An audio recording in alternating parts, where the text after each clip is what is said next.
Sorry, friends, there was some technical problem, so I could not be able to cover the whole discussion of lecture one in the one single video lecture because of the disconnectivity of the Zoom app. Now, I would like to discuss the remaining part of lecture number one in this part two series. So we were discussing about the advantages of mutual fund. We have already seen the dividend reinvestment possibility. Now the next one is risk reduction. In mutual fund, the one more benefit is risk reduction because there is more safety as compared to directly investments in the stock market, because the mutual fund agencies will take utmost care to see that the loss in the stock market is reduced. They study all the stock market and try to invest in such a kind of investments where there is a good returns, good gains, and less loss. So that is how the mutual funds are not so much risky as compared to the direct investments in the stock exchange markets like in equity and all that. Next one is convenient and fair pricing. Convenience, it is more convenient for the investors. Any amount of investments they can make. They can invest even 1,000 rupees also, even in 10 lakhs also. There is no restriction. But if anybody is investing in stock markets, there must be a minimum amount of investment that they have to make, because the stock prices are fairly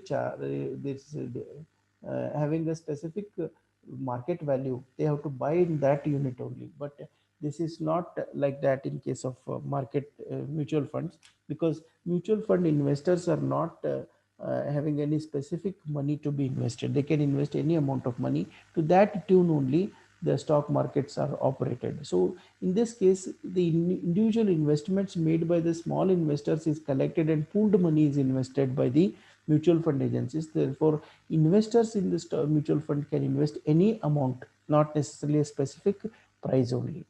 Then easy for small investors, it is most convenient for the small investors. These are the advantages. Let us see the disadvantages of the mutual fund. Mutual fund also suffers with a disadvantage like high expense ratios and sales charges. So in this case, the mutual fund investors are charged the mutual fund service is cost by the mutual fund organizations, the sponsors, or by the mutual fund agencies. Like HDFC charges 3 to 4% of the total income as a service charge. So if it is 100 rupees is earned by the mutual fund investing money to the investors, 100 rupees, out of that 3 to 4% is reduced. Only 96 or 95% of the total money will be given to the investors. So there is a cost involved. But in case of direct investment in equity shares, no dividend is deducted directly. The whole amount of the dividend is credited to the account of the shareholders. But in case of mutual funds, service charges are required to be paid because they give the services like safety and all that.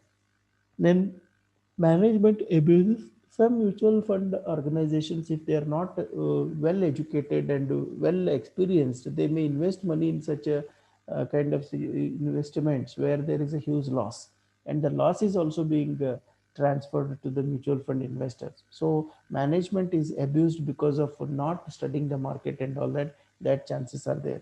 So out of the total available mutual fund agencies, some agencies are doing extraordinary, some agencies are not at all doing well.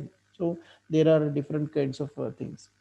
Poor trade execution, sometimes the trade execution, if it is poor, the mutual fund investors will suffer a loss in the market, because the invested value will go on reducing in the market.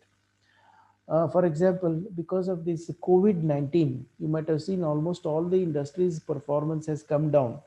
So the investors in the mutual funds, the invested value, say for example, if the people have invested 1 lakh rupees, the market value has come down to 96,000, 90,000, sometimes 80,000 also, because of the poor trade execution happening in the market. So this loss is being suffered by the mutual fund investors. Even if it is safety, it is not so 100% safety, because poor trade executions and the wrong decisions in investing in a poor securities and all that will affect the interest of the investors. Thank you, friends. We'll see the remaining aspects in lecture number two. So kindly view both part A and part B for completing this lecture series. Thank you. Thank you, one and all.